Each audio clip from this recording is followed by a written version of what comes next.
Hello and welcome to the Laude podcast. I'm Ashley Roberts, the head of new TLD consultancy at Laude, and today we're pleased to be joined by our special guest, Cole Quinn from Microsoft.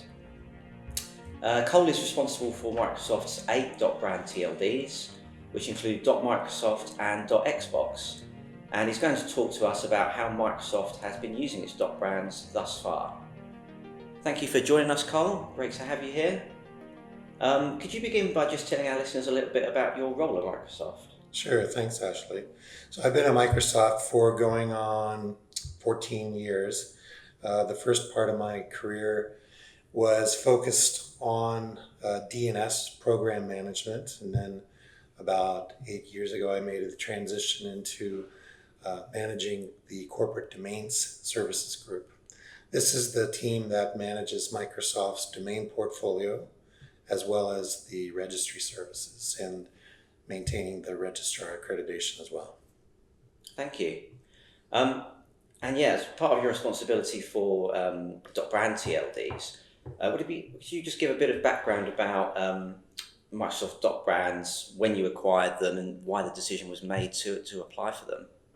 Yeah, the decision in the application period actually preceded me going into the role. So my predecessor, Nick Whitworth, he was directly involved with that. The legal team, the trademark team, the different businesses like the brands and marketing groups, those were the folks that had made the decision. I think the decision was presented to them, or the opportunity was presented to them with a specific value proposition to brands, right? Mm-hmm. And my predecessor, Nick, brought the presentation to the various senior leaders. They made the decision to move forward with applying for a number of brand strings, which were hot at the time. And those would be Azure, Bing, Hotmail, Microsoft, Xbox, Office, which is a special case, and we'll talk about that later, and Skype and Windows. See, at the time, Microsoft, you could say, considered themselves a house of brands. And these were the primary ones that they wanted to capitalize on. They didn't want to miss out on an opportunity to develop something, but they didn't really have a specific plan at the time. My understanding was that the strategy was get on board, apply and delegate, and then wait and see. Okay, that's interesting. We've seen that quite a lot with other dotBrands. I think with the kind of relatively short time frame in the last round between when the dates were announced and when the window opened, there wasn't a huge amount of time for brands to really kind of do enough planning to get implementations in place. Right. So yeah, we've seen that a lot of brands have had to kind of do that work after they acquired their dotBrands to determine what they're actually going to do with them. Yeah, I think maybe you can recall even the concept of dotBrands arose during the process of the gTLD application phase, when there was a trend, there was this pattern where these companies wanted to become registries. They were not in the domain business. They were not registry operators. They didn't even want to sell domains like the normal, business model. And so it gave birth to this notion of dotBrands, and then the negotiation and the insertion of the Spec 13 into the registry agreement. And then in coordination with that was sort of a movement towards coalescing around that as brands, and that gave birth to the likes of the Brand Registry Group, Mm-hmm. for instance. These are like companies, like registries, like Fox and BMW and Microsoft, Amazon. These companies that wanted to have a dot brand, dot whatever their company name was, and that was the interesting thing, because Microsoft didn't really have any aspirations to become a registry operator that would sell second level domains in the marketplace. But we did see the value proposition and the inherent benefits of owning a corner of the root zone, right? That's your own virtual real estate that you can put a stake in and say, we own this part of the internet. And that seemed very interesting at the time. And we've seen it kind of, some of the aspects of value proposition have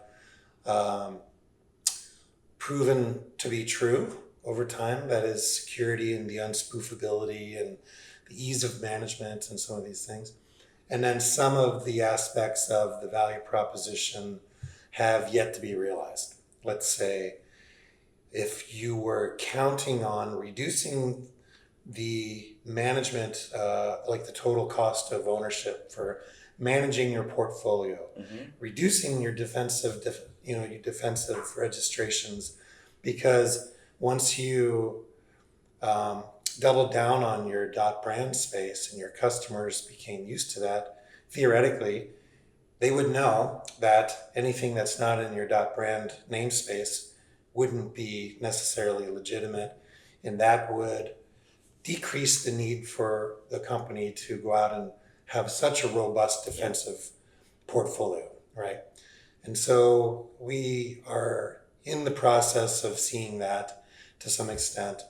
We have changed our criteria for what we do, and just the sheer scale of the gTLD extensions, over 1,000 extensions.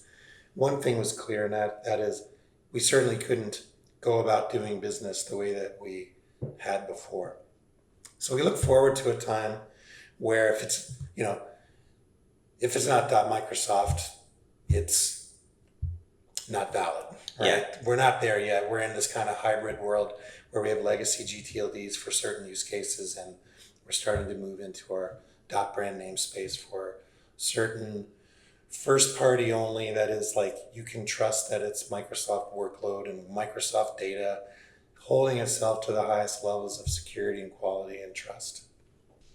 So thinking about the recognition of .Microsoft and your other .brands in the marketplace amongst your users, in terms of helping with that recognition, I know that you've recently unveiled a new initiative within Microsoft that uses a .Microsoft domain.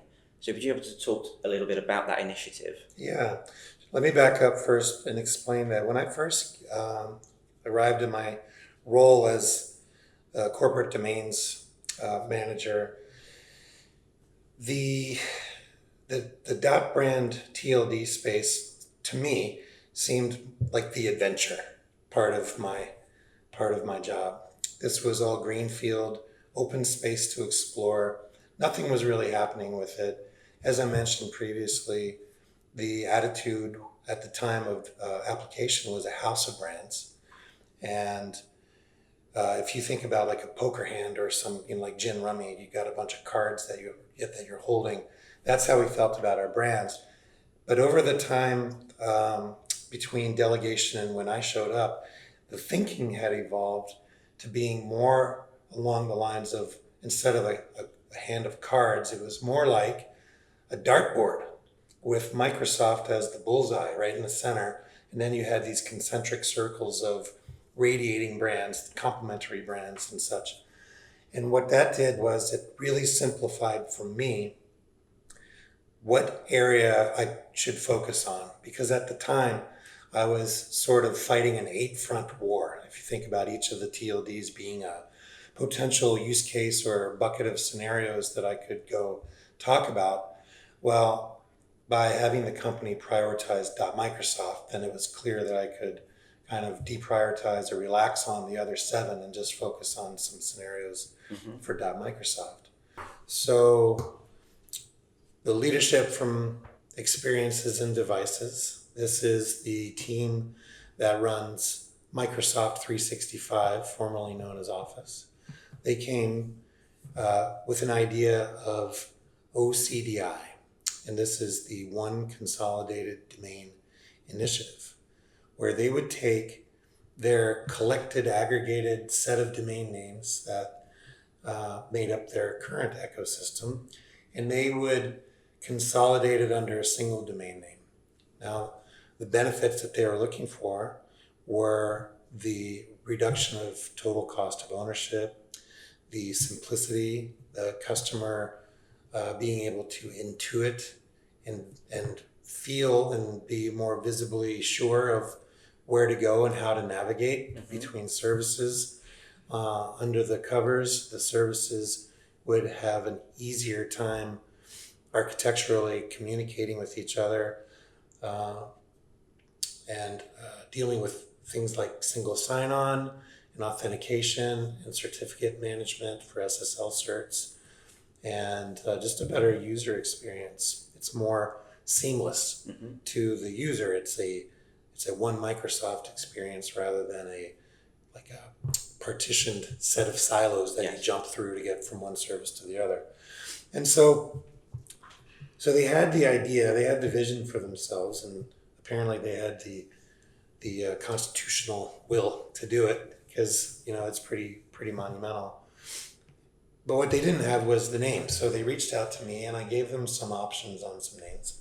What they did not want was something similar to Microsoft.com, which it's our flagship domain, and it's got a high level of trust in terms of consumers are able to go there and they know it and it's familiar and famous. But under the hood, it's a complicated story. It's become a catch-all for a lot of different use cases, including third-party content and data and some things that don't meet the bar for what we're trying to achieve here. And so they made a conscious decision to say, whereas website and marketing material is fine and suited for Microsoft.com, they needed a higher bar for the services themselves and the applications, something that we could not only simplify and make more elegant, but deliver on some of these principles of consumer trust and security and quality and seamlessness. And so I said, okay, let's talk about our options. We looked at .cloud. We looked at, we reached out to the Aruba folks to see what kind of catchy names we could get. And one of the options that I presented was something under .Microsoft. And this came as a surprise to them that we owned a TLD. And, it took me a little bit of discipline to not show them all of the emails and nudges that I had given them. I said, but here we are anyway. And they were intrigued about this. And so after explaining what a dotBrand TLD was and all of the inherent benefits that made up that original value proposition that we were talking, and some of the things like some security moves that you can do to even take it above and beyond what you could do at the second level to the left of the dot. Some things like HSTS preload. You could load your whole top level domain, the whole zone, so that you force SSL, HTTPS, traffic for the entire namespace. And some of these things like that were particularly interesting to them. But they weren't sure because Microsoft tends to be a fast follower, but not a bleeding edge leader on doing new things or presenting brand new things to leadership. They want to, one of the questions that you have to anticipate is, well, who else is doing this? And so, but they said, I think the quote was, that is not uninteresting to me. So I took it that as a strong maybe. Let's look into this. And so to build the confidence, one of the things that I did was I reached out to some of my peers at Sky and HSBC and BNP Paribas. And this would be a communications company, a bank, or two banks actually, right? And we sat down virtually and had conversations where my engineering and product teams would be able to just have a dialogue and a conversation about their experience and what kind of use cases they were doing and if the benefits were really there. And what really impressed them the most out of those conversations was the fact that banks in particular, because they're so highly regulated, that they had decided to move forward with it, and then B, to the extent that they made like a major move, for instance, bank.bnp Paribas, that's basically their online banking system. That's not nothing, you know. And so, and then C, the fact that they had measured demonstrable success in doing that. So highly regulated, so extremely risk averse type of sector, and then big move, big investment, and then big success. So it was just like 1, 2, 3, and they said, yeah, that's something that we can get behind and float up to our leadership with a high level of confidence. So I just want to pause right now and give a shout out to my friends Nisha and Bertrand and Kevin for helping be a catalyst in this journey towards our Microsoft. And I'll tell you that the name that they went on, the name that they went forward with was Cloud. So Cloud.Microsoft was the name. And, you know, that seemed to be an interesting journey or sub-journey in itself, because we were originally thinking of things like Go, you know, Go.Microsoft or something like that. Our marketing team came back and selected Cloud.Microsoft. When I say marketing team, I mean our chief marketing officer. So it came down as a brand neutral, durable, internationally intuitive string that would make sense, and that would be something that everybody in the company could get behind, because we have bigger visions for ourselves outside of the Microsoft 365 organization. We would like this to expand iteratively, so that basically this is the space for all of Microsoft's forward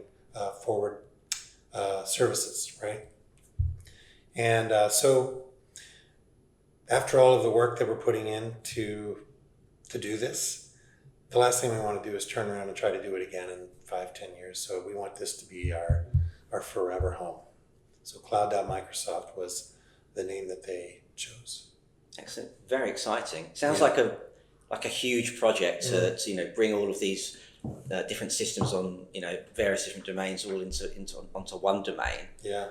So I imagine you probably got to have a fair few people within the business involved in that project. Amazing talent. Yeah. Yeah. This, let's see, it's kind of like, you know, I've likened it to me walking around, marching around the company, beating a drum, saying dotBrand, dotBrand, and trying to get people's attention and throwing some redirects in place and trying to socialize the concept. And then once, you know, I'm going to switch metaphors now. Then I got a fish on. I got a fish on the hook, and it was like, oh, okay. And it was a big one. And I have never reeled in a fish before. I've always just reeled in an empty hook and the bait's gone. But here we go, and it's just like, holy smokes, what do we do now? And so you open this door to this labyrinthine organization of just unfathomable complexity. And this is just, you know, there's a bit of fragility, which is one of the reasons why that's part of their problem statement.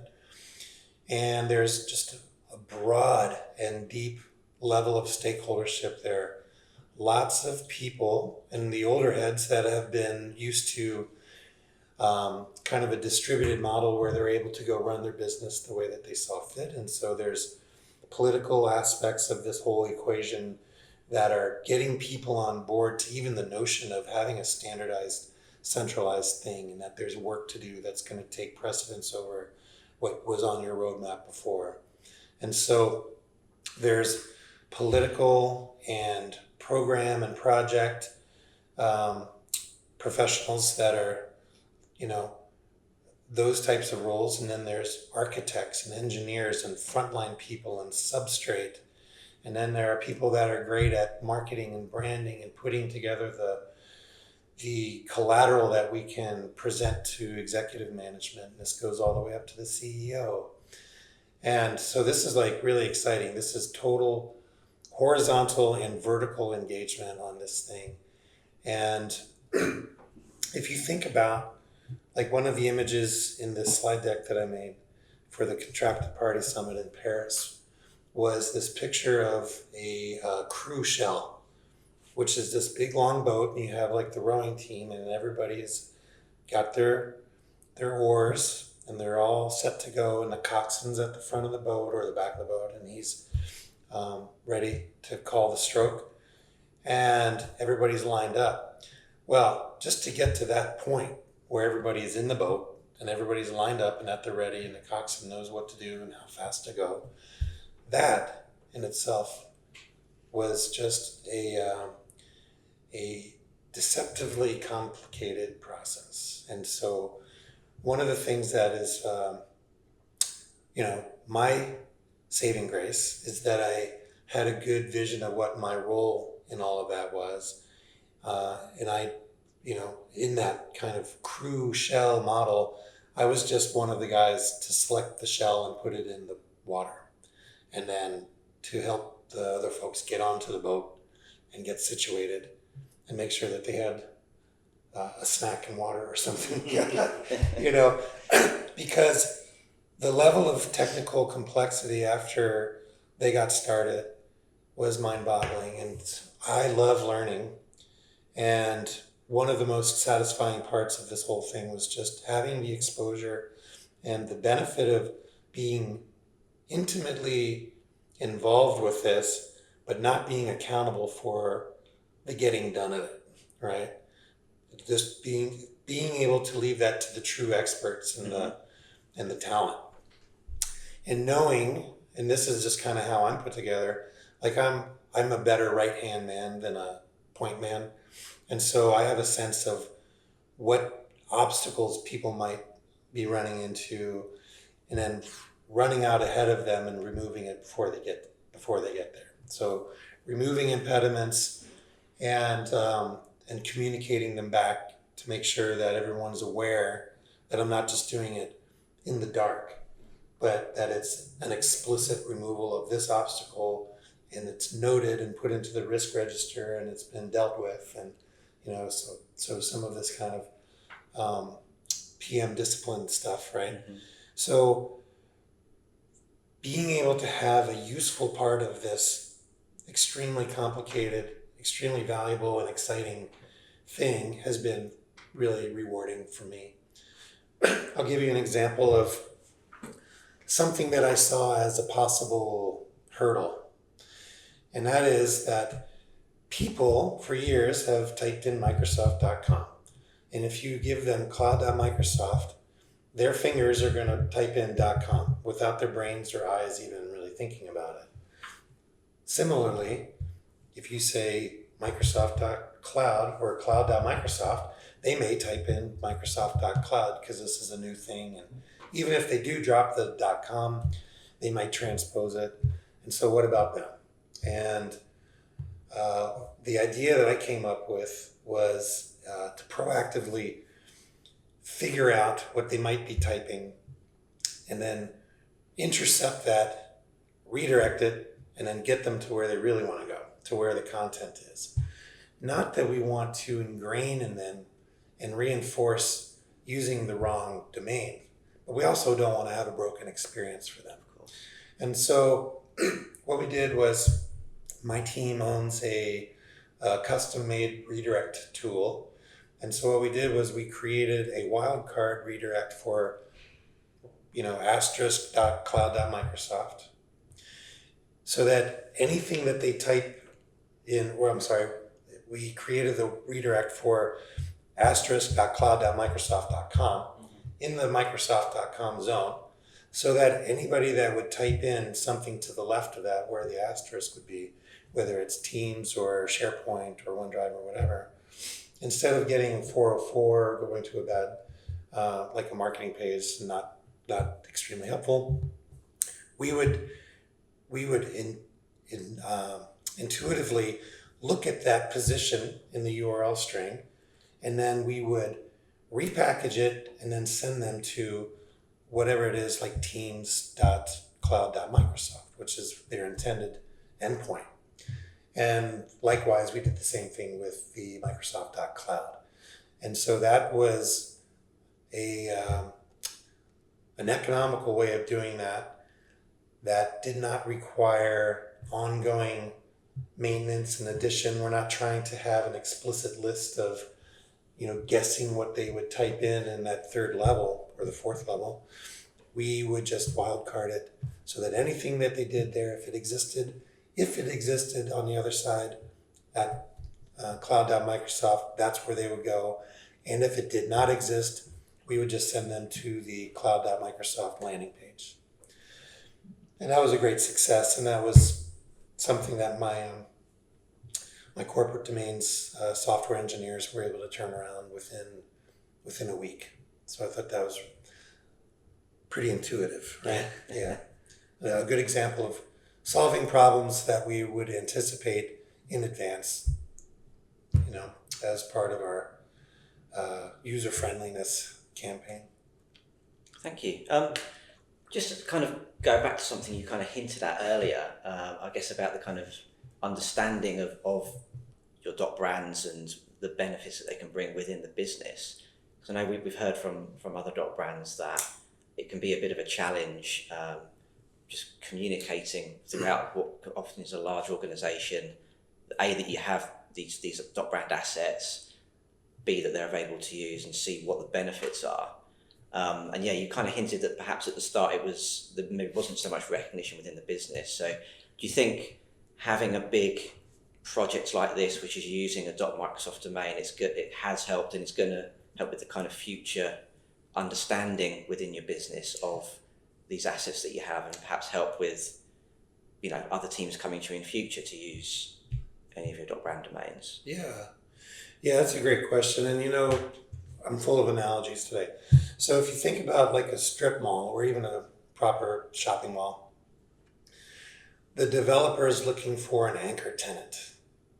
Once you get the anchor tenant, like if it's Whole Foods or something, that's going to attract the other business. And so you'll get your tattoo parlors and your other shops and pet stores and stuff in there.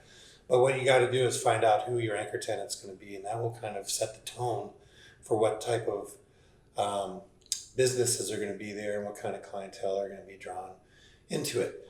And so cloud.microsoft is clearly the anchor tenant in .microsoft now. On the one hand, I would love to attract more businesses and smaller shops and different use cases into the .microsoft TLD. But on the other hand, I also recognize the interest of the OCDI team, and they want to keep that pristine.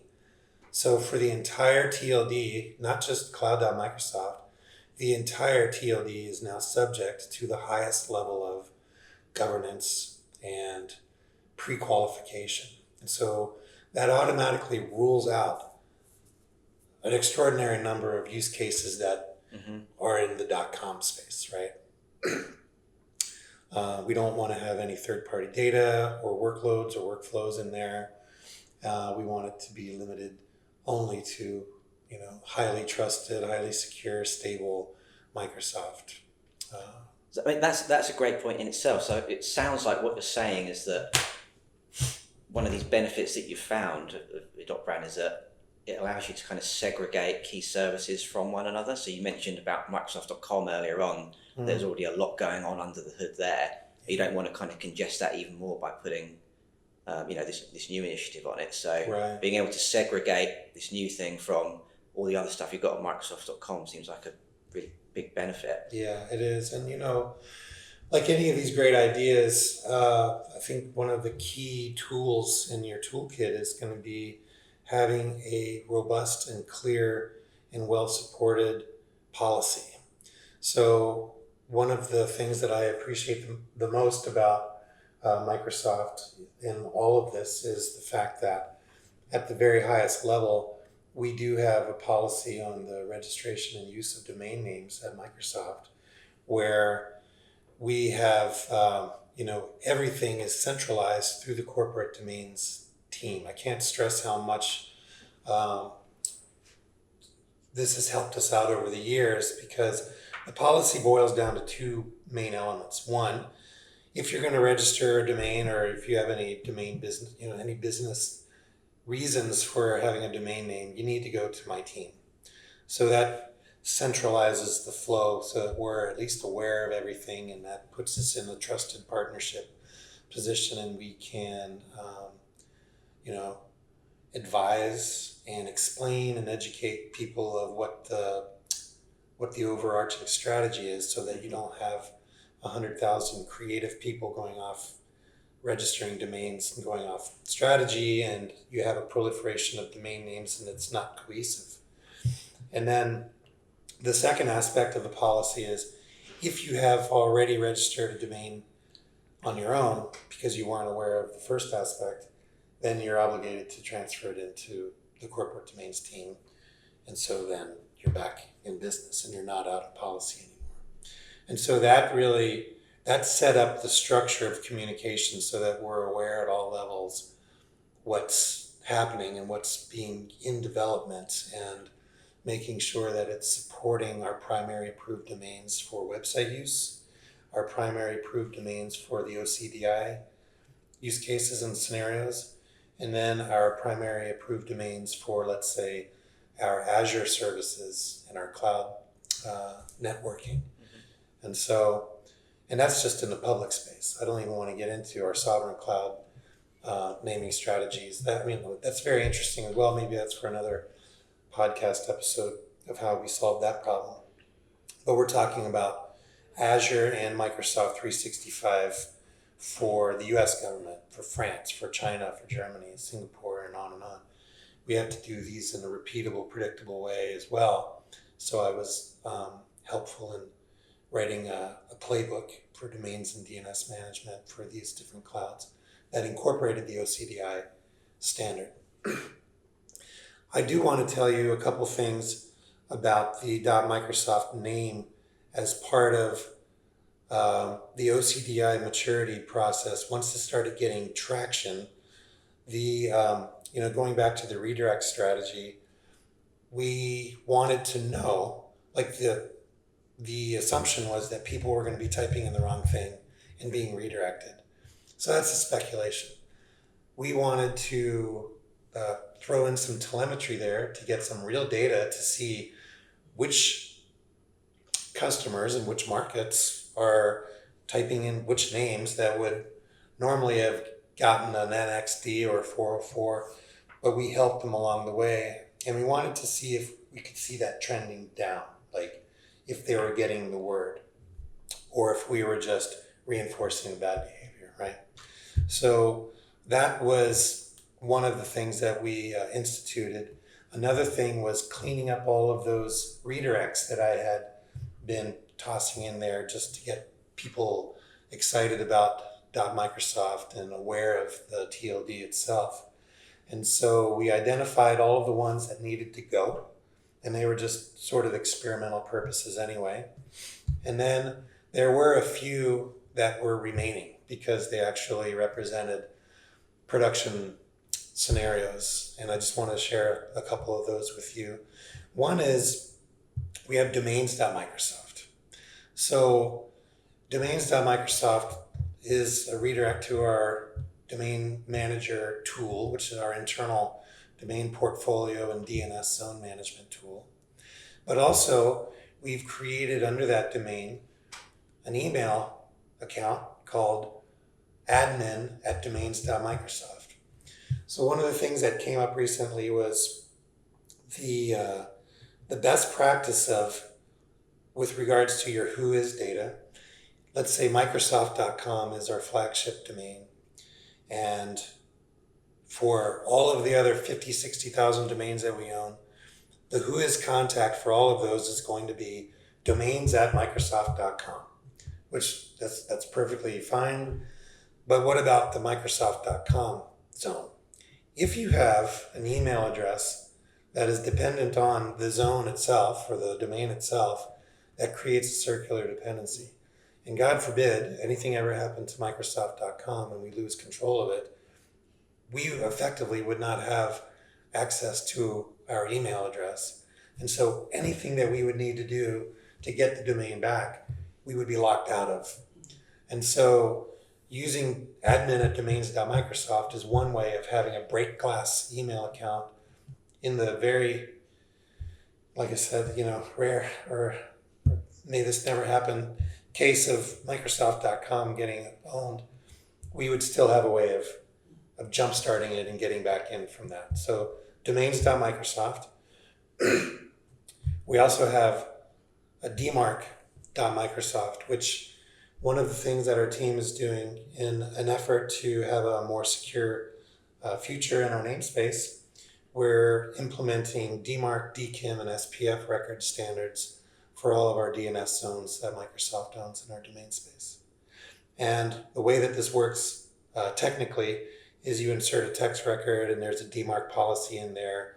If the domain is expected to be involved with email, then the policy would be one thing, and if it's not, then it would be another thing like quarantine or reject or accept or ignore.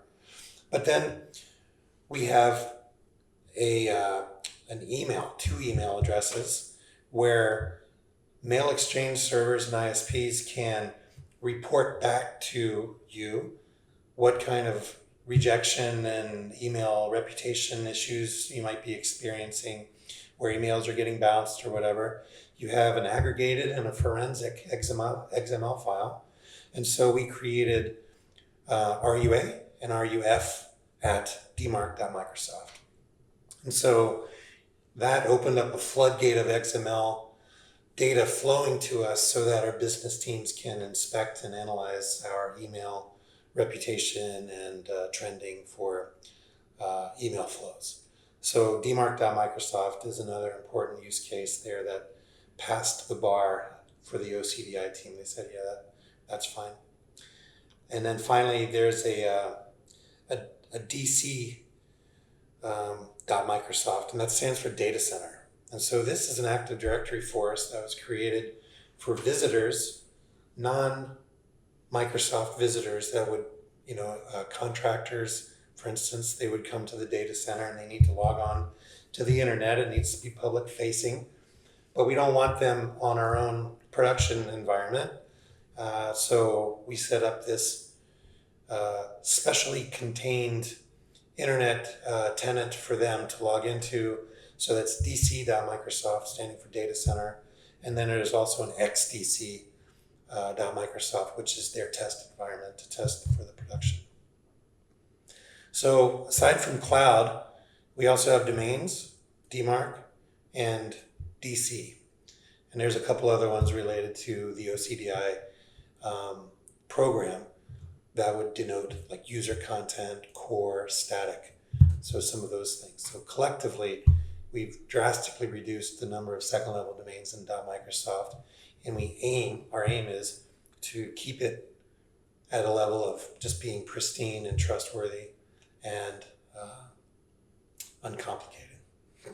It's really interesting. So it sounds like there's actually quite a lot that's going on, like somewhat behind the scenes, in terms of uses for .microsoft that perhaps might not be so visible to the general public. I mean, some of the things we hear sometimes, people saying that they don't see so many uses of .brands, but I guess when the public are looking for uses, often they're just looking for how many websites have you got on a Or how .brand many domain. domains have you sold? Yeah. Right? Yeah. Which is not our metric at all. Of course. Yeah. So you're exactly right. Now, even aside from .microsoft, the fact is we still do have 7 other TLDs, and what are we going to do with those? That's a great question. I've circled back to leadership and asked them if they wanted to do anything or get rid of them. And the answer was, for the same reasons we registered them, we're going to hold on to them, which is wait and see, right?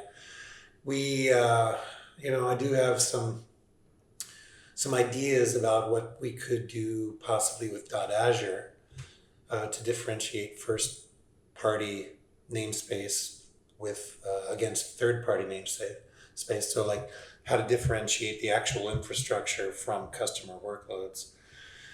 One of the things I'm running up against with that proposition is that one of the main promises or tenets of Azure is that first equals third. So we're not going to have anything special that we're not going to offer to our customers. That is, Microsoft's not going to run on a better cloud than we're selling to the public.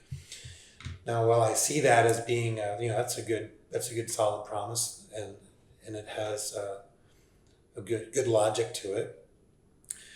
With our Microsoft's overarching secure future initiative, and this is our company-wide focus on how to raise the bar exponentially in our security and quality posture. This might be an idea that's worth revisiting. And so I'm going to be kind of drafting up something that I can run by the right people over the next 6 months and see if there's any appetite for pursuing this. Again, this would be an extremely complicated and labor-intensive initiative to pivot basically what you have, the entire infrastructure from what you've built, and then pivot to another naming strategy. It's like rebuilding a plane while it's flying, right? So I don't underestimate the complexity of it, and but one thing that the Cloud.Microsoft initiative has proven to me is that if the problem presents itself to a degree that is compelling, and you have the right people at the right time and place to get behind an idea, things tend to fall in place.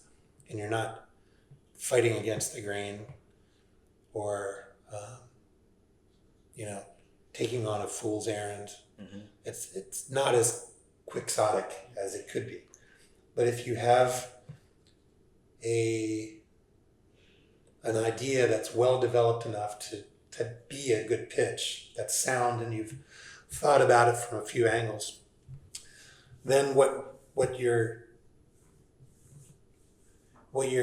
to do is keep your ear to the ground and listen for opportunities, invest in building your network and your sphere of influence, look for champions, look for people that are looking for solutions to their problems, and then be at the ready with what you've envisioned for yourself, right?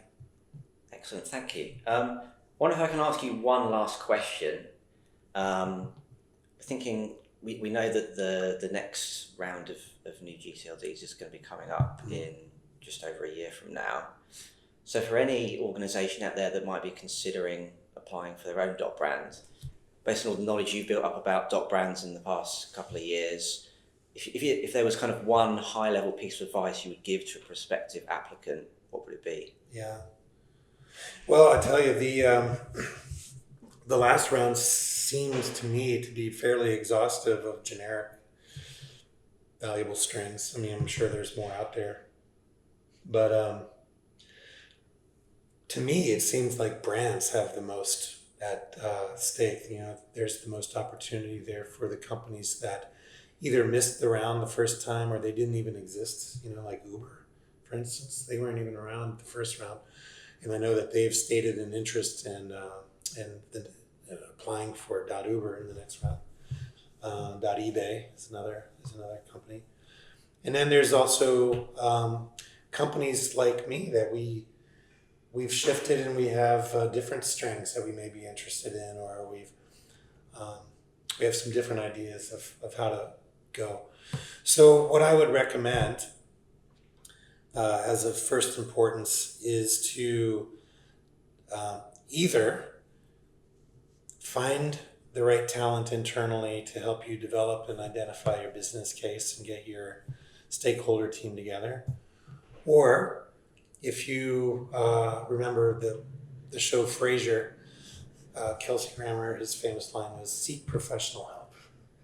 And so I would recommend, like Microsoft did, to reach out to a front-end provider like Laude, it was Valideus at the time for us, and there are others out there, but partner up. This is something that I found to be an extremely rich return on the investment, not only to help make sense of the ICANN ecosystem and all of the processes, but to also help put together a responsibly compelling pitch for your internal C-suite and the decision makers. And so now's the time, before everybody gets kind of caught up in the frenzy. It seems to be like the right time to start having those conversations. So I highly recommend reaching out. And for anyone out there that is not aware of the brand registry group, this is another tremendous resource, like I mentioned earlier, about with companies that are not in the domain business necessarily, but they are interested in having their own corner of the internet all to themselves. The brand registry group has memberships available for prospective applicants, and even just we're available for just casual conversations to explore further. And that would be a helpful resource. And it's free to talk. So just reach out, right? Brand registry, what is it? brandregistrygroup.org is that's their website. Fantastic. Right. Well, thank you, Carl. That's been a really fascinating conversation. Really appreciate your time today. Thank you for all our listeners for tuning in. We hope you found the conversation helpful, and we also look forward to hearing you or seeing you next time on the Laude podcast. Thank you.